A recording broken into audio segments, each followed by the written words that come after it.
JK செய்திகளின் இரவு நேர பிரதான செய்திகள். முன்னாள் ஜனாதிபதி ரணில் விக்ரமசிங்க இதய அறுவை சிகிச்சைக்காக உட்படுத்தப்பட்டிருக்கும் வேளையில் வாக்குமூலம் பெறுவதற்காக குற்றப்புலனாய்வு திணைக்களம் அவரது இல்லத்துக்கு சென்றமைக்கு ஐக்கிய தேசிய கட்சி கன்னடம் தெரிவித்துள்ளது. மைத்ரி விக்ரமசிங்கவும் ரணில் விக்ரமசிங்கவும் உடல்நலம் குன்றிருக்கும் நேரத்தில் வெளியாட்கள் இல்லத்துக்கு செல்வது அவர்களின் உடல்நலத்துக்கு ஆபத்தை விளைவிப்பதாகவும் என்று அக்கட்சியின் தவிசாளர் வஜ்ர அபிவர்த்தன தெரிவித்துள்ளார். மைத்ரி விக்ரமசிங்கவிடம் குற்றப்புலனாய்வு திணைக்களம் வாக்குமூலம் பெற்றது தொடர்பாக கொழும்பில் ஊடகங்களுக்கு அறிக்கை அளித்த போது அவர் இவ்வாறு கூறியுள்ளார். 16.6 மில்லியன் ரூபாய் மதிப்பிலான பொது நிதியை தனது தனிப்பட்ட வெளிநாட்டு பயணத்துக்காக பயன்படுத்தியதாக கூறப்படும் குற்றச்சாட்டுகள் தொடர்பாக ரணில் விக்ரமசிங்க மீது தொடரப்பட்டுள்ளது. இந்த நிலையில் அந்த சம்பவம் தொடர்பான விசாரணைகளின் ஒரு பகுதியாக மைத்ரி விக்ரமசிங்கவிடம் வாக்குமூலம் பதிவு செய்யப்பட்டதாக போலீசார் நேற்று தெரிவித்திருந்தமை குறிப்பிடத்தக்கது. நாட்டின் பல மாவட்டங்களில் மனித உடலால் உணரப்படும் வெப்பத்தின் அளவு எச்சரிக்கை மட்டம் வரை அதிகரிக்கக்கூடும் என்று எச்சரிக்கை விடுவிக்கப்பட்டுள்ளது. இதனால் வடக்கு, வடமத்திய, வடமேற்கு, மேற்கு சப்ரமுகம் மற்றும் கிழக்கு மாகாணங்களில் வசிப்பவர்களுக்கு வெப்பம் தொடர்பாக அவதானமாக இருக்குமாறு வேண்டுகோள் விடுக்கப்பட்டுள்ளது. அதன்படி இன்று மதியம் வடக்கு, வடமத்திய, வடமேற்கு, மேற்கு சப்ரமுகம் மற்றும் கிழக்கு மாகாணங்களின் சில இடங்களில் மனித உடல் உணரும் வெப்ப குறியீடு எச்சரிக்கை மட்டம் வரை அதிகரிக்கும் என்றும் தெரிவிக்கப்பட்டுள்ளது. எனவே சூரிய ஒளியில் நீண்ட இருப்பதும் வெளிப்புற செயற்பாடுகளில் ஈடுபடுவதும் சோர்வை ஏற்படுத்தும் என்றும் தெரிவிக்கப்பட்டுள்ளது. எனவே தேவையான அளவு தண்ணீர் குடிக்கவும் முடிந்தவரை வெளிப்புற செயற்பாடுகளில் ஈடுபடுவதை தவிர்க்குமாறும் தெரிவிக்கப்பட்டுள்ளது. அத்துடன் இக்கால பகுதியில் தொடர்ந்து கடினமான உடற்பயிற்சிகள் அல்லது வேலைகளில் ஈடுபடுபவர்களுக்கு தசைப்பிடிப்பு ஏற்படுவதற்கான வாய்ப்பும் அதிகம் உள்ளது. வெப்பமான வானிலை காரணமாக வீட்டுக்குள்ளே தங்கியிருக்கும் முதியவர்கள் மற்றும் நோய்வாய்ப்பட்டவர்கள் தொடர்பிலும் அவதானம் செலுத்த வேண்டும் என்றும் அறிவுறுத்தப்பட்டுள்ளது. ஒழுங்கமைக்கப்பட்ட குற்றவாளியான கரந்தெனிய சூத்தாவின் சகோதரனான கரந்தெனிய ராஜு என்பவர் வீட்டு தோட்டத்தில் பிஸ்டல் ஒன்று மீட்கப்பட்டுள்ளது. மேற்கொள்ளப்பட்ட சோதனையின் போது அங்கு புதைக்கப்பட்டிருந்த நிலையில் ரஷ்யாவில் தயாரிக்கப்பட்ட 9 மில்லிமீட்டர் ரக பிஸ்டல் ஒன்றும் 15 தோட்டாக்களும் மீட்கப்பட்டுள்ளன. கரந்தெனிய ராஜுவினால் வழிநடத்தப்பட்ட பல கொலை சம்பவங்களுக்கு இந்த துப்பாக்கி பயன்படுத்தப்பட்டிருக்கலாம் என்று சந்தேகிப்பதாக போலீஸ் மத்திய குற்ற விசாரணை பணியகம் தெரிவித்துள்ளது. கொலை உட்பட 15க்கும் மேற்பட்ட குற்றங்களுக்காக போலீசாரால் தேடப்பட்டு வந்த ராஜு சமீபத்தில் இந்தியாவில் பாதுகாப்பு படையினரால் கைது செய்யப்பட்டிருந்தார். இவர் மற்றுமொரு ஒழுங்கமைக்கப்பட்ட குற்றவாளியான கரந்தெனியின் சுத்தாவின் சகோதரர் என்பதும் குறிப்பிடத்தக்கது. இலங்கை மோட்டார் வாகன காப்பீட்டு சேவைகளை நவீனமயமாக்கும் ஒரு முக்கிய நடவடிக்கையாக புதிய டிஜிட்டல் மோட்டார் காப்பீட்டு அட்டை அறிமுகப்படுத்தப்பட உள்ளது. குறித்த திட்டம் எதிர்வரும் மே மாதம் 1ஆம் தேதி வரை அறிமுகமாக உள்ளதாக நிதி திட்டமிடல் மற்றும் பொருளாதார அபிவிருத்தி அமைச்சு தெரிவித்துள்ளது. இந்த திட்டம் வாகன உரிமையாளர்களுக்கு இலகுவான மற்றும் வினைத்திறன் காப்பீட்டு சேவைகளை உறுதிப்படுத்தும் நோக்கில் முன்னெடுக்கப்படுகின்றது. இந்த முன்னெடுப்பு தேசிய டிஜிட்டல் மயமாக்கலில் ஒரு படி முன்னேற்றத்தை குறிக்கின்றது என்றும் இது பொது பாதுகாப்பை மேம்படுத்தும் என்றும் எதிர்பார்க்கப்படுவதாகவும் என்று அமைச்சகம் தெரிவித்துள்ளது. பௌதிக பிளாஸ்டிக் அட்டைகளுக்கு பதிலாக புதிய அட்டைகளை பயன்படுத்துவது சுற்றுச்சூழல் நிலைத்தன்மைக்கு ஆதரவளிக்கும் என்று அமைச்சர் வலியுறுத்தியுள்ளது. இலங்கை காப்பீட்டு ஒழுங்குமுறை ஆணைக்குழு, இலங்கை காப்பீட்டு சங்கம் மற்றும் இலங்கை போலீஸ் ஆகியவற்றின் ஒத்துழைப்புடன் டிஜிட்டல் மோட்டார் காப்பீட்டு அட்டவணை வெளிப்படுத்தப்படுவதாக அமைச்சர் மேலும் தெரிவித்துள்ளது.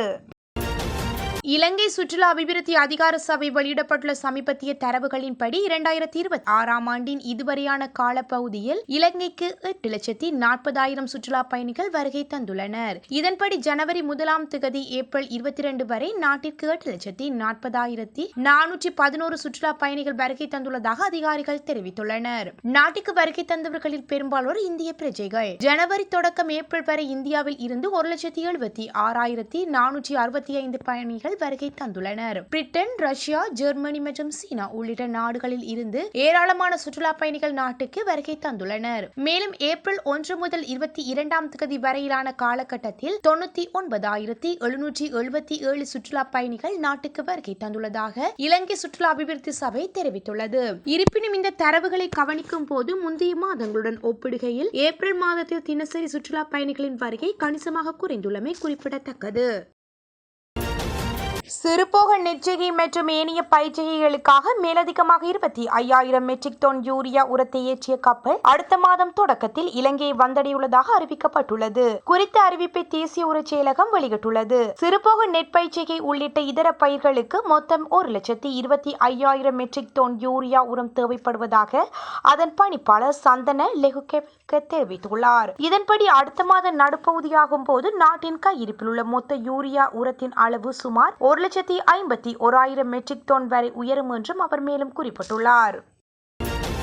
யுத்தத்தின் காரணமாக கடந்த 30 வருடங்களுக்கு மேலாக இயங்காத நிலையில் உள்ள காங்கேசன்துறை சீமெந்து தொழிற்சாலையினை மீள இயக்குவதற்கான யோசனையினை தேசிய மக்கள் சக்தி அரசாங்கம் முன்வைத்துள்ளது. அதற்கமைய கைத்தொழில் மற்றும் தொழில் முயற்சிகள் அபிவிருத்தி அமைச்சர் சுனில் ஹத்துன்னேத்தி, நிதி மற்றும் திட்டமிடல் பிரதி அமைச்சர் ஹர்ஷன சூரிய பெரும, கடத்தொழில் அமைச்சர் ராமலிங்கம் சந்திரசேகர் ஆகிய அமைச்சர் குழுவினர் கடந்த 7ஆம் திகதி 3ஆம் மாதம் அன்று சீமெந்து தொழிற்சாலையை பார்வையிட்டனர். அதனைத் தொடர்ந்து இன்றைய தினம் தொழில் மற்றும் நிதி திட்டமிடல் பிரதி அமைச்சர் அனில் ஜெயந்த குறித்து சீமெந்து தொழிற்சாலையினையும் பார்வையிட்டிருந்தார். இதன்போது சீமெந்து தொழிற்சாலையை கைத்தொழில் மையமாக மாற்றி மக்களின் பொருளாதாரத்தை மேம்படுத்துவதற்கான நடவடிக்கைகள் முன்னெடுக்கப்படும் என்றும் அவர் குறிப்பிட்டிருந்தார். இதேவேளை சீமெந்து தொழிற்சாலையை கைத்தொழில் வளமாக மாற்றுவது தொடர்பாக நாடாளுமன்ற உறுப்பினர் வைத்திய ஸ்ரீ பாவனந்த ராஜா தனது கருத்தினையும் தெரிவித்திருந்தார். மேலும் இந்த விஜயத்தின் போது நாடாளுமன்ற உறுப்பினர்களான இளங்குமரன், ரஜீவன், ஸ்ரீ பாவனந்த ராஜா உள்ளிட்ட தேசிய மக்கள் சக்தியின் பிரதேச உறுப்பினர்களும் கலந்து கொண்டிருந்தமை குறிப்பிடத்தக்கது.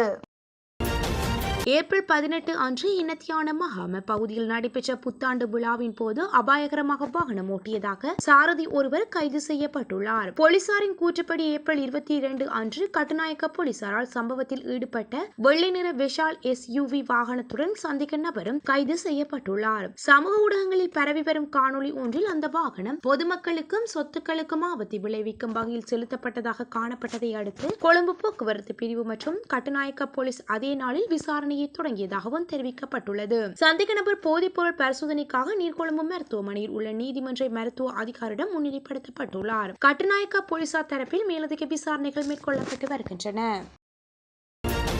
ஈரானின் வெளியுறவு அமைச்சர் அப்பாஸ் அராக்ஷி பாகிஸ்தான் தலைநகர் இஸ்லாமாபாத்திற்கு வந்தடைந்துள்ளதாக சர்வதேச ஊடகங்கள் செய்தி வெளியிட்டுள்ளன. ஈரானியர்கள் நேரில் பேச விரும்புவதால் அமெரிக்காவின் சிறப்பு தூதுவர்களான ஸ்டீவ் விட்காஃப் மற்றும் ஜெராட் குஷ்னர் ஆகியோரை இன்று இஸ்லாமாபாத்துக்கு அனுப்புவதாக வெள்ளை மாளிகை தெரிவித்துள்ளது. இந்த நிலையில் அப்பாஸ் அராக்ஷி பாகிஸ்தானின் உயர்மட்ட அதிகாரிகளை மட்டும் சந்திப்பார் என்று ஈரானின் வெளியுறவு அமைச்சக செய்தி தொடர்பாளர் இஸ்லாமிய பஹாய் கூறியுள்ள நிலையில் அவர்களிடமிருந்து வேறு விதமான செய்தி வெளியாகியுள்ளது. ஈரானுக்கும் அமெரிக்காவுக்கும் இடையே எந்த சந்திப்பும் நடைபெற திட்டமிடப்படவில்லை என்றும் ஈரானின் கருத்துக்கள் பாகிஸ்தானுக்கு தெரிவிக்கப்படும் என்றும் அவர் கூறியிருந்தார். ஈரானில் தற்போது பொறுப்பில் உள்ளவர்களுடன் அதிகாரிகள் பேச்சுவார்த்தை நடத்தி வருவதாக டொனால்ட் ட்ரம்ப் முன்னதாகவும் கூறியிருந்தார். அத்துடன் ஈரான் ஒரு சலுகையை முன்வைக்கின்றது, அதை நாம் பொறுத்திருந்துதான் பார்க்க வேண்டும் எனவும், ஆனால் அந்த சலுகை என்னவென்று அவருக்கு இன்னும் தெரியவில்லை என்று ட்ரம்ப் தெரிவித்திருந்தார். அமெரிக்கா ஈரான் அமைதி பேச்சுவார்த்தையின் 2ஆம் கட்டத்தை நடத்த பாகிஸ்தான் தயாராகி வருவதால் இஸ்லாமாபாத் முழுவதும் பலத்த பாதுகாப்பு நிறுவப்பட்டுள்ளதுடன் முக்கிய வீதிகள் மூடப்பட்டு பொது போக்குவரத்து நிறுத்தப்பட்டுள்ளதாகவும் தெரிவிக்கப்படுகின்றமை குறிப்பிடத்தக்கது.